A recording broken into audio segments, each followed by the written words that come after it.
Bonjour et bienvenue à ce Tech Lab. Je suis Yann Bruno, directeur solution chez Squad Cyber Solutions et aujourd'hui nous allons parler de Zero Trust. Et nous allons voir que dans Zero Trust, parfois voilà, le Zero Trust peut être à géométrie variable et s'arrêter à la mauvaise frontière. Et pour illustrer un petit peu notre propos, voilà, on aura une petite démonstration technique, notamment avec les solutions Illumio et Netscope, et je vais rentrer dans le vif du sujet après pour vous expliquer un petit peu comment ça va se passer. Juste petite introduction rapide sur Squad Cyber Solutions. Donc Squad Cyber Solutions, c'est une société d'intégration et de services managés de sécurité qui fait partie du groupe Squad. Et donc notre métier aujourd'hui, c'est d'intégrer des outils euh, qui peuvent être isolés euh, et d'organiser ça dans une défense coordonnée. Et on travaille autour des sujets de l'identité, de la sécurité du endpoint, de la sécurité réseau, du SSE évidemment, puisqu'on va en parler aujourd'hui, de la partie Synapse pour la protection cloud et de la sécurité de la donnée, bien évidemment, tout ça avec autour de tout ça des outils de sécurité opérationnelle type SIEM, XDR, etc. Si on parle un petit peu de notre sujet du jour, le Zero Trust, bah, en quelques chiffres déjà. Premier chiffre, 81%. Donc ça, c'est le nombre d'organisations aujourd'hui qui ont un projet Zero Trust dans les 12 prochains mois, ce qui montre que c'est quand même un sujet d'actualité. 63% des organisations qui montrent qui ont déjà partiellement implémenté du Zero Trust. Donc voilà, c'est pas une préoccupation nouvelle non plus, même si c'est toujours d'actualité. Et 1%, c'est le nombre d'organisations, en tout cas la proportion des organisations qui aujourd'hui répondent complètement, vraiment, à la définition complète du Zero Trust. Donc là aussi, le but est d'indiquer qu'il reste quand même un petit morceau de chemin à parcourir. Si on parle d'implémentation technique du Zero Trust, on sait qu'il y a plusieurs composants qui sont clés, et notamment le premier d'entre eux qui est l'identité. Évidemment, pouvoir authentifier ses utilisateurs, pouvoir gérer ensuite les autorisations, c'est clé. Deuxième composant, l'accès à moindre privilège. Donc là aussi, on recoupe sur la notion d'autorisation. Comment je donne accès aux données ou aux applications uniquement aux utilisateurs qui sont censés avoir accès à ces données. Troisième point, la micro-segmentation. Donc comment j'applique ces mêmes mécanismes d'accès à moindre privilège, mais au niveau réseau. Donc comment est-ce que je garantis que les flux entre plusieurs machines, notamment, sont maîtrisés et contrôlés. Le monitoring, évidemment, la partie device security, et puis le chiffrement. Alors là, notre exemple et notre propos aujourd'hui ne peut pas porter sur l'ensemble des briques. Hein, vous imaginez bien, sinon ça ferait quelque chose de peut-être un peu trop indigeste. Donc là, aujourd'hui, on va se focaliser sur deux de ces briques pour montrer un petit peu comment on va travailler justement sur ces sujets de micro-segmentation au niveau des accès à moindre privilège et au niveau de la micro-segmentation. Donc les enjeux actuels sur ces deux briques-là, sur la première brique, sur les accès à moindre privilège, un des premiers constats et un des enjeux qui en découlent, c'est le fait qu'aujourd'hui, la techno généralement utilisée pour gérer ces accès à moindre privilège, c'est ce qu'on appelle le ZTNA, le Zero Trust Network Access, et qu'aujourd'hui, cette techno-là, elle est trop souvent déployée dans les organisations comme étant un remplacement au VPN traditionnel. C'est-à-dire que voilà, les entreprises cherchent à remplacer les VPN. La solution Zero Trust Network Access permet effectivement d'adresser ce besoin et de l'adresser plutôt bien, justement avec une approche Zero Trust.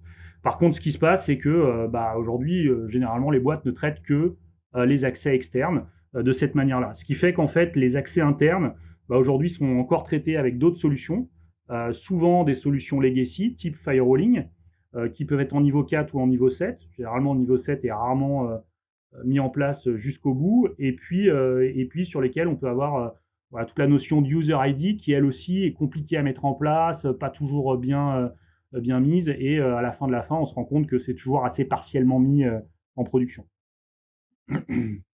Donc on se retrouve avec des politiques de sécurité, des manières de sécuriser l'accès aux applications qui sont hétérogènes, qui ne sont pas homogènes entre les accès externes qui sont gérés par du ZTNA, les accès internes qui sont plutôt gérés par de la sécu traditionnelle.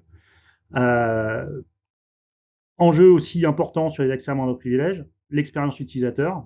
Il faut impacter le moins possible cette expérience utilisateur, voire même l'améliorer. Et donc ça aussi, c'est un vrai enjeu aujourd'hui. Dans les enjeux liés à la partie micro-segmentation, premier enjeu important, gagner en visibilité sur les flux applicatifs. Donc comment est-ce que je récupère la maîtrise sur les flux à l'intérieur de mon architecture, et notamment sur les flux inter-workload, qui sont souvent des flux est-ouest, donc qui ne repassent pas nécessairement par des mécanismes de routage ou de filtrage. Deuxième enjeu, adresser le risque de mouvement latéral pour réduire la surface d'attaque. Bah, c'est un petit peu le corollaire du premier enjeu, c'est-à-dire que comme aujourd'hui on n'a pas de visibilité sur les flux inter-workload, bah, on n'a pas non plus de contrôle. Et donc, en l'occurrence, ça laisse la porte ouverte au mouvement latéral, c'est-à-dire qu'une fois qu'une machine est infectée, bah, rebondir vers d'autres workloads qui sont dans le même segment réseau, bah, c'est plutôt simple. Et dernier point, automatiser les mécanismes, les politiques, pardon, les créations et la gestion des politiques de filtrage. Aujourd'hui, c'est un enjeu.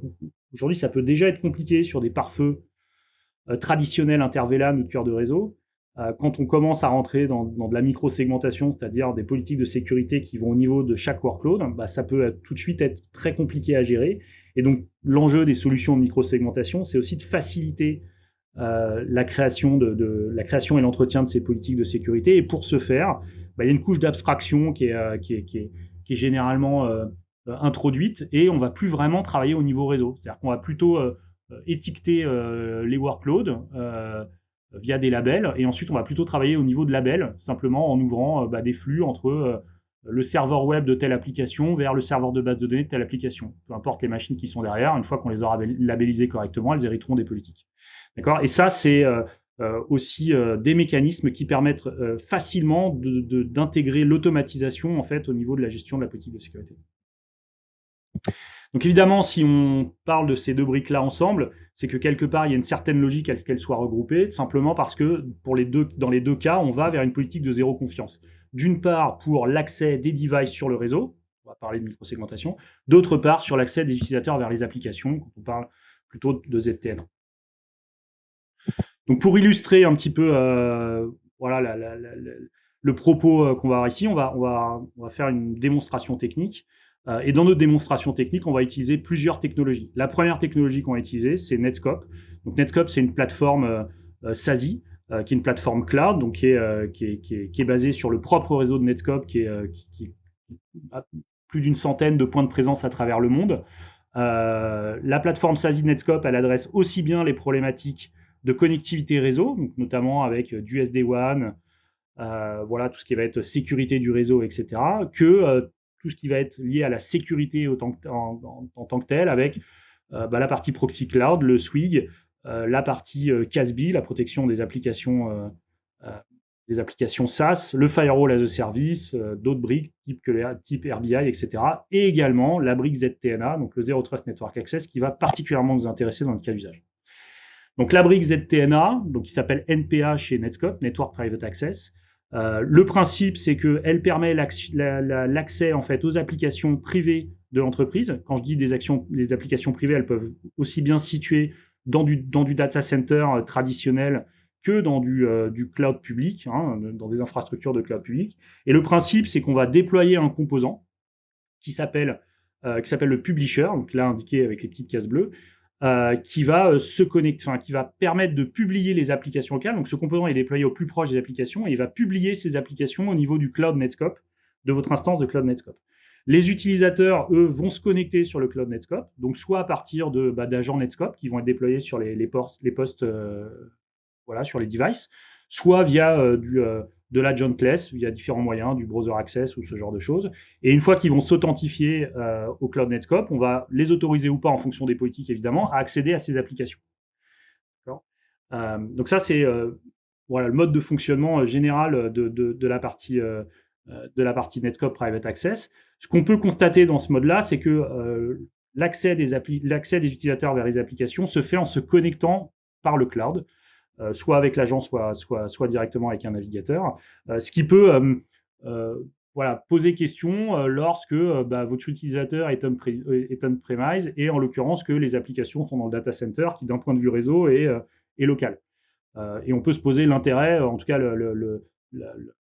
la question de la pertinence d'être obligé de remonter dans le cloud Netskope pour justement gérer ce filtrage au niveau des autorisations pour redescendre vers l'application locale. Et pour ce faire, Netskope fournit un composant additionnel qui permet d'éviter justement ce traitement. C'est celui-ci qu'on voit en bas, qui s'appelle un local broker, donc qui permet de quelque part d'étendre le cloud Netscope localement sur le data center et de permettre la connexion directement des agents Netscope par ce local broker directement aux applications qui sont on-prem. Deuxième composant qu'on va utiliser dans notre démo, une technologie qui s'appelle Illumio, donc qui permet de faire ce qu'on appelle de la zero trust segmentation, la micro-segmentation. Illumio, c'est une plateforme qui permet justement de gérer cette micro-segmentation sur la partie data center, cloud et endpoint. Elle est basée sur le déploiement d'un agent léger sur les workloads. Quand je dis léger, c'est un agent qui a très peu d'impact, puisque tout ce qu'il fait, c'est collecter de la télémétrie et remonter de la télémétrie réseau dans la console, qui peut être cloud ou on-prem, et également prendre le contrôle du pare-feu du système d'exploitation locale. Donc on ne vient pas surcharger le pare-feu, on ne vient pas installer un nouveau composant de pare-feu, on vient simplement contrôler le pare-feu du système d'exploitation locale pour poser un certain nombre de règles de segmentation. Ce qui permet évidemment au niveau de l'agent de remonter sur la console tout ce qui va être visibilité sur la surface d'attaque et sur l'ensemble des flux qui transitent entre les workloads, et puis également enforcer un certain nombre de politiques de sécurité pour justement pour maîtriser ces risques de mouvements latéraux. Les cas d'usage classiques qu'on va retrouver, qu'on va adresser grâce à la technologie Lumio, ça va être la cartographie des dépendances applicatives. Ça, c'est celui dont on parlait tout à l'heure. On va avoir quelques quick wins possibles pour réduire la surface d'attaque, comme bloquer les ports à risque ou contrôler les accès à l'administration. Généralement, la majeure partie du temps, le mouvement latéral se fait en utilisant des ports bien spécifiques, typiquement les ports RDP ou les ports SSH. Si déjà une mesure très simple en microsegmentation, c'est de bloquer ces ports entre les workloads, évidemment de les autoriser depuis les bastions ou depuis les réseaux d'administration, mais de bloquer les flux d'administration inter-workload. Ça permet déjà très simplement de gagner très fortement en posture de sécurité à l'intérieur du réseau local. Un autre use case, c'est le confinement et la réponse à incident. Donc, comment j'isole en fait un workload compromis, y compris à l'intérieur de son VLAN vis-à-vis des autres machines. La séparation des environnements et les environnements critiques. Et puis évidemment la compliance, puisqu'aujourd'hui le régulateur demande de plus en plus d'avoir ce type de mécanisme de sécurité au niveau des infrastructures. Maintenant, si on parle un petit peu de notre use case de démo, moi je suis un amateur de cinéma. Et donc je ne sais pas si vous avez vu ce film de Martin Scorsese qui s'appelle Les Infiltrés, mais on va s'inspirer du scénario de ce film pour notre démonstration. Donc juste pour refaire le pitch du film, le principe c'est qu'on a un agent de la police qui est infiltré dans la mafia, donc qui s'appelle Billy Costigan, qui est joué par Leonardo DiCaprio, et qui en fait a pour but d'infiltrer les équipes de Frank Costello, donc lui qui est le boss de la mafia irlandaise et qui est joué par Jack Nicholson, qui lui-même a placé une taupe en fait à la police. Lui qui s'appelle Colin Sullivan et qui est joué par Matt Damon. Et donc bien évidemment tout l'enjeu du film, ça va être de faire en sorte, enfin en tout cas le but du film, c'est que ces deux taupes essayent de trouver l'identité chacune l'une de l'autre. Donc dans le scénario de mon lab, je vais partir du principe que je suis le méchant, j'aime bien prendre le méchant, c'est souvent ce qui est le plus intéressant. Donc là, en l'occurrence, Colin Sullivan, lui, son but, ça va être de trouver le nom de la taupe infiltrée dans la mafia, et pour ce faire, il sait que cette information elle est disponible au commissariat dans un fichier auquel, évidemment, il n'a pas accès. Donc son but à lui, ça va être de trouver comment accéder à ce fichier dans lequel il va retrouver en fait le nom de la taupe. Voilà, quand il va à l'intérieur, enfin quand il est au commissariat et qu'il ouvre son laptop du commissariat, il peut évidemment accéder à un certain nombre d'applications de travail, notamment par exemple l'intranet sur lequel il va retrouver différentes informations qui en l'occurrence l'intéressent pas beaucoup. Évidemment, il peut pas accéder à la liste qu'il recherche, elle est filtrée là en l'occurrence par un pare-feu classique de cœur de réseau, tout à fait classique. Par contre, ce qui se rend compte assez rapidement, c'est qu'il peut aussi accéder à une autre application qui s'appelle CMDB. Alors il peut y accéder. Il arrive en fait sur le portail de l'application, mais il ne peut pas se connecter. Il n'est pas habilité en fait à accéder à cette application CMDB. Par contre, il voit le portail. Donc en gros, le flux est ouvert au niveau du pare-feu, tout simplement parce qu'il y a des utilisateurs qui sont dans le même VLAN que lui, qui potentiellement, eux, ont le droit d'accéder à cette application, et on fait reposer la sécurité de l'accès à cette application uniquement sur le fait d'avoir des identifiants ou pas sur l'appli. Donc là, le but, en fait, de mon attaque, ça va être de faire en sorte que j'attaque ce serveur, que je casse via du brute force en fait l'accès, que je récupère l'accès. Une fois que je récupère l'accès, je vais aller piller la base de données de la CMDB, ce qui va me permettre de récupérer un certain nombre d'informations comme des adresses IP, des noms de serveurs, peut-être des credentials. Et une fois que je vais avoir des credentials, je vais utiliser ce serveur CMDB comme point de rebond. D'abord, je vais essayer d'attaquer plusieurs serveurs sur des ports d'administration comme le SSH. Et quand je vais prendre la main sur ces machines-là, je vais tenter des rebonds du mouvement latéral, ce qui devrait me permettre d'accéder au serveur de base de données qui contiendra la liste des infiltrés. Voilà, donc là en l'occurrence, je suis sur le poste de travail de Billy Costigan, donc qui est à l'intérieur du réseau de la police. Il arrive le matin, il ouvre son navigateur, il accède à son application intranet dans laquelle il y a les dernières nouvelles de la police, RH, etc. Peu importe.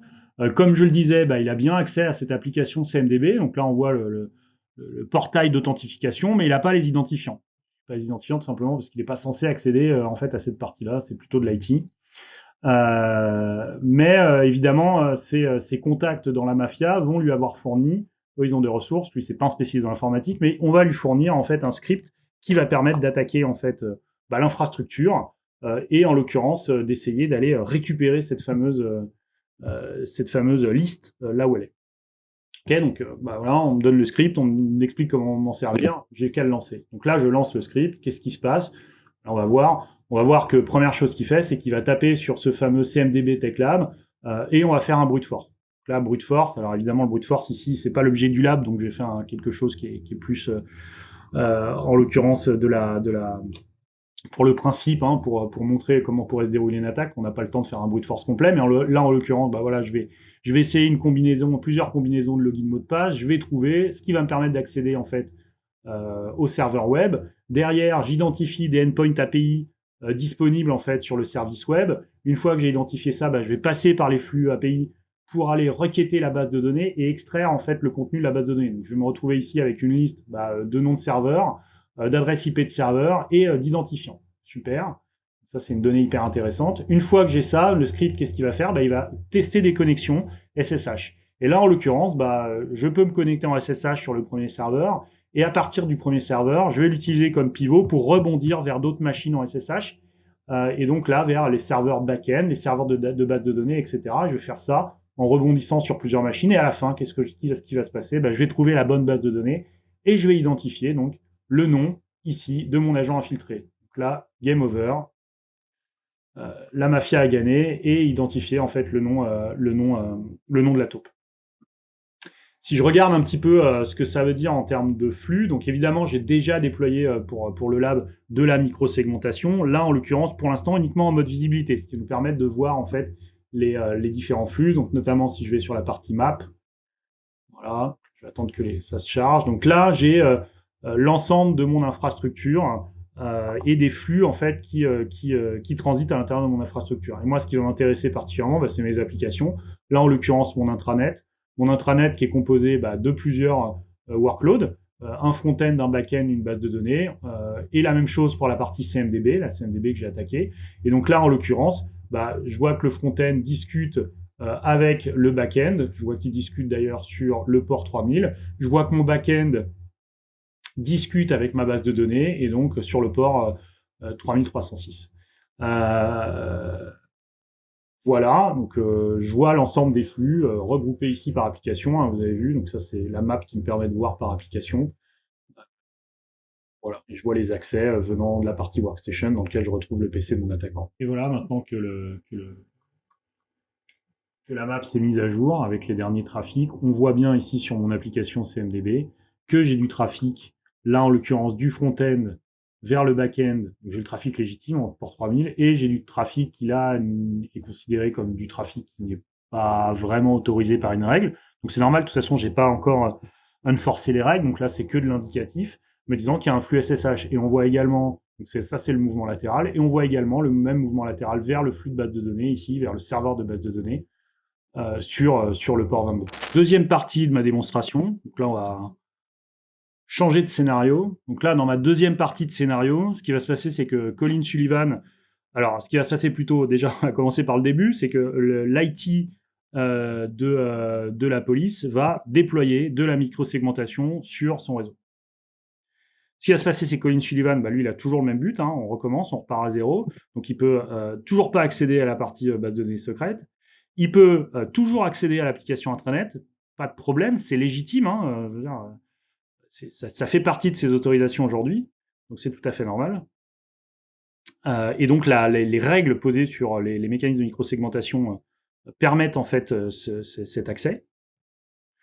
On a toujours accès au portail de la CMDB. J'ai toujours pas filtré. Alors j'aurais pu le filtrer au niveau de la microsegmentation, mais je vais pas le faire parce que aujourd'hui, je sais pas faire la différence d'un point de vue réseau entre quand quelqu'un vient du VLAN utilisateur, de savoir s'il est autorisé ou pas à accéder. Donc d'un point de vue purement réseau et microsegmentation, je vais toujours laisser l'accès. Donc là, mon portail est toujours sensible à une attaque de brute force. Ce qui va se passer par contre, c'est que les opérations de mouvement latéral que je pouvais opérer une fois que j'avais pris la main sur le serveur, elles, je vais les enternir. Tout simplement parce qu'elles ne sont pas légitimes. Une fois que je suis sur un serveur, je n'ai pas de raison de rebondir via SSH vers d'autres machines. Et donc, là, en l'occurrence, ces flux-là ne vont plus être possibles. Et donc, ce que je vous propose, c'est qu'on voit cette deuxième partie du lab en action. Ok, donc là, je suis de nouveau sur le poste de Colin Sullivan. Donc si je vérifie, normalement, rien n'a changé. J'ai toujours accès à mon intranet, pas de problème. J'ai toujours accès à mon portail CMDB sur lequel je peux toujours pas me loguer. Et là, je vais simplement relancer la même attaque et voir ce qui s'est passé maintenant que j'ai rajouté de la microsegmentation. Donc le début, a priori, ça change pas, puisque j'ai bien vu que j'avais toujours accès au portail. Donc je peux toujours faire mon brute force. J'accède toujours sur la partie web. Je vois toujours les endpoints API. Je peux toujours taper sur la base de données en passant par la partie API. C'est du flux métier. Enfin, en tout cas, c'est du flux applicatif standard, même si je le détourne en l'occurrence. Donc ça passe toujours. Je récupère donc toujours la base de données. Et ensuite, au niveau SSH, pour l'instant, j'ai toujours accès au frontaux, quelque chose que j'aurais pu bloquer, mais j'ai toujours laissé accès en SSH à la première machine. Par contre, ce qu'on voit, c'est que là, le pivot qui consistait à faire un rebond SSH sur les autres machines derrière qui normalement ne me sont pas accessibles, aujourd'hui ça fonctionne pas. D'accord. Donc là, je peux plus accéder au back-end, je peux plus accéder à la data, et pareil sur l'autre application. Et en l'occurrence, j'arrive plus à aller dumper la base de données avec le nom de l'agent infiltré. Donc là, j'ai perdu. Grâce à la microsegmentation, déjà, j'ai bloqué les mécanismes de mouvement latéraux et je ne peux plus accéder à l'information dont j'avais besoin. Si je regarde un petit peu ce que ça veut dire au niveau console, là on va voir donc la map qui a été updatée des nouveaux trafics et notamment de ce trafic d'attaque et de mouvement latéral. Et si je regarde en fait sur mon application, ici je vois que mes flux entre mon front-end et mon back-end et ma database, là je vois bien que j'ai le flux applicatif standard qui passe, le TCP 3000, mais je vois que j'ai du SSH 22 qui a été bloqué puisqu'il est plus autorisé par la politique de sécurité. D'ailleurs, si on va acheter un coup d'œil sur la politique de sécurité liée à cette application CMDB, on va voir que j'ai une partie hello rule qui concerne mes règles applicatives. Donc là, les deux premières règles, c'est vraiment les règles de fonctionnement à l'intérieur de l'application, donc les flux entre le front-end, le back-end vers la base de données sur les ports qui vont bien. Ensuite, j'ai des scopes ici, j'ai un scope d'administration, donc comment j'accède depuis mon bastion vers en fait mes serveurs, et ici un accès qui nous servira pour la démo d'après sur la partie publisher. Et ce que je vois, c'est que j'ai positionné mes fameuses règles qui sont donc ce qu'on appelle chez Illumio du selective enforcement, c'est-à-dire que par défaut encore pour le moment sur cette politique, il y a un accept par défaut, donc ce qui n'est pas bloqué est par défaut autorisé, et j'ai bloqué manuellement les flux qui sont les plus utilisés pour réaliser du mouvement latéral, c'est-à-dire les flux d'administration. Donc là, en l'occurrence, j'ai interdit le rebond entre les machines dans ce périmètre applicatif sur les flux SSH et RDP. Et c'est bien ça qu'on a vu apparaître sur la démo. Passons donc à la troisième partie. Donc là, le scénario évolue encore un petit peu. Et donc là, ce qui va se passer, c'est qu'en plus d'avoir déployé de la microsegmentation, l'IT de la police va déployer du ZTNA. Donc là, le ZTNA Netscope, il va être déployé avec deux composants. Alors un seul pourrait suffire, mais on déploie en plus du local broker, on va expliquer un petit peu. Donc premier composant qu'on déploie, le publisher. Donc le principe du publisher, c'est que c'est un serveur qui permet de données qu'on déploie proche des applications, donc même au niveau du même data center, et qui permet de donner accès en fait à ces applications. Donc, concrètement, il se connecte sur le composant Netscope, le broker, donc il peut être soit dans le cloud, soit en local. Et lui ensuite permet l'accès directement aux applications. Donc là, en l'occurrence, on déploie aussi un local broker, comme je le disais. Généralement, l'agent Netscope qui va être déployé sur les postes des utilisateurs, lui, généralement, se connecte au cloud. Mais pour optimiser les flux, on peut localement déployer un local broker, ce qui permet de ne pas repasser par le cloud pour accéder aux applications locales tout en utilisant la partie ZTNA. Donc là, dans mon scénario, ce qui va se passer, c'est que je ne peux plus du tout accéder nulle part directement depuis le poste utilisateur aux applications. Ça sera bloqué, soit par feu niveau 4, soit en l'occurrence, là, je vais modifier mes politiques de sécurité pour interdire l'accès depuis le VLAN utilisateur directement sur les applications, puisque le principe, c'est qu'on doit passer par le mécanisme de ZTNA pour accéder aux applications. Donc le flux sera bloqué, qui peut être soit bloqué au niveau du mécanisme de microsegmentation qu'on a déployé précédemment, soit même directement bloqué au niveau du pare-feu niveau 4. Et là, en l'occurrence, maintenant, je vais être obligé d'activer l'agent Netscope qui, lui, va établir une connexion sur le cloud Netscope ou sur le local broker en fonction de ce qui est le plus proche et de ce qui me permet d'accéder à l'application. Le local broker, lui, il a une connexion permanente vers le publisher. Et donc, il va me permettre d'accéder, si j'ai l'autorisation, donc si je suis autorisé par des politiques de sécurité qui vont être formées par une autorisation d'utilisateur vers une application, si je suis autorisé, je vais pouvoir accéder. Et là, en l'occurrence, j'ai l'accès vers l'intranet, pas de problème. Par contre, j'ai pas l'accès vers la base de données, toujours pas, et j'aurai pas non plus l'accès vers la CMDB, parce que je ne suis pas sur un filtrage réseau, je vais être sur un filtrage utilisateur, et en l'occurrence, mon utilisateur ici ne peut pas avoir accès à la CMDB. C'est pas prévu dans ces autorisations. Donc, ce que je vous propose, c'est qu'on regarde cette troisième partie. Toujours sur le poste de Colin Sullivan. Donc là, ce qui va se passer maintenant que j'ai déployé le ZTNA, première chose que je vais faire quand, toujours pareil, j'arrive le matin, je me connecte, j'essaie d'accéder à mon intranet, et là, j'ai pas d'accès. Je peux également essayer d'accéder à la CMDB. Évidemment, j'ai pas d'accès non plus. Alors pourquoi est-ce que j'ai plus d'accès, y compris aux applications auxquelles je suis légitime d'avoir accès? Tout simplement parce que là, en fait, mon ZTNA n'est pas activé. Donc évidemment, dans une infrastructure normale, on ne demande pas à l'utilisateur d'avoir une action. Le ZTNA est toujours activé. Mais là, en l'occurrence, puisque j'ai fait les premiers labs et que c'était pas le cas, il n'y avait pas de ZTNA, il n'était pas censé avoir de ZTNA, il n'était pas. Donc là, ce que je fais, c'est que je l'active. J'ai activé ma brique ZTNA. Je vais vérifier dans ma config qu'il est bien activé. Donc là, le private access, il est bien connecté. On voit qu'il est connecté vers une adresse IP privée, donc il est bien connecté sur mon local broker à l'intérieur de mon infrastructure. Je suis pas connecté sur un POP Netscope comme je peux l'être par exemple au-dessus pour la gateway qui, elle, permet de filtrer les accès vers Internet. Et donc maintenant que je suis connecté, normalement, je devrais avoir récupéré l'accès à mes applications. Là, si je clique sur intranet, hop, instantanément, j'ai bien l'accès à mon application intranet, pas de souci. Et si j'essaye d'accéder à ma CMDB, et ben là, j'ai pas d'accès. Pourquoi j'ai pas d'accès? Tout simplement parce que je ne suis pas autorisé, en tant que Colin Sullivan, à accéder à cette application, qui est une application qui est plutôt pour les utilisateurs de l'IT. Et donc là, j'ai mis un petit message qui dit simplement qu'on n'est pas autorisé à accéder à cette application. Si je regarde maintenant en termes d'outillage, comment ça se passe, donc là, on a déjà vu la microsegmentation. Si on regarde un petit peu sur la console Netscope, tout ce qui est lié à la partie ZTNA, on va aller voir que dans les politiques, Real-Time Protection, voilà, là, je vais faire un filtre pour ne voir que les politiques ZTNA de ma politique générale Netscope. Et donc là, on voit que j'ai des règles d'accès en fait à ces fameuses applications. Donc mon utilisateur Colin Sullivan se trouve ici là dans ce groupe TechLab ZTNA, qu'il a bien accès à l'intranet. Voilà, c'est en hello. Par contre, j'ai positionné une règle de blocage pour l'accès vers l'application CMDB. Alors évidemment, on n'est pas obligé de bloquer par défaut. Tout ce qui n'est pas autorisé ce qui n'est pas explicitement autorisé va être bloqué. Là, j'ai mis un blocage explicite, notamment pour pouvoir afficher la petite pop-up que vous avez vue, qui est plus graphique. Si je clique ici sur les événements de sécurité qui sont liés à cette règle, je vais pouvoir voir ici mon log de blocage de mon utilisateur Colin Sullivan vers mon application TechLab CMDB. Donc le flux a bien été bloqué. Okay. Si je peux parcourir très rapidement l'application Netscope, je vais vous montrer également comment on définit une application. Et vous verrez, donc là, vous avez vu que les règles sont basées sur utilisateur vers application. Et l'application, alors ça peut être du réseau, mais c'est pas forcément du réseau. Et en l'occurrence, ici, voilà, les applications sont définies à partir de FQDN.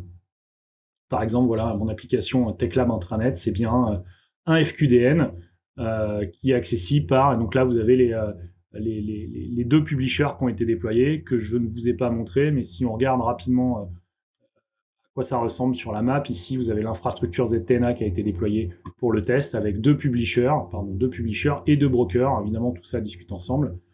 Et c'est les publishers qui accèdent à l'application.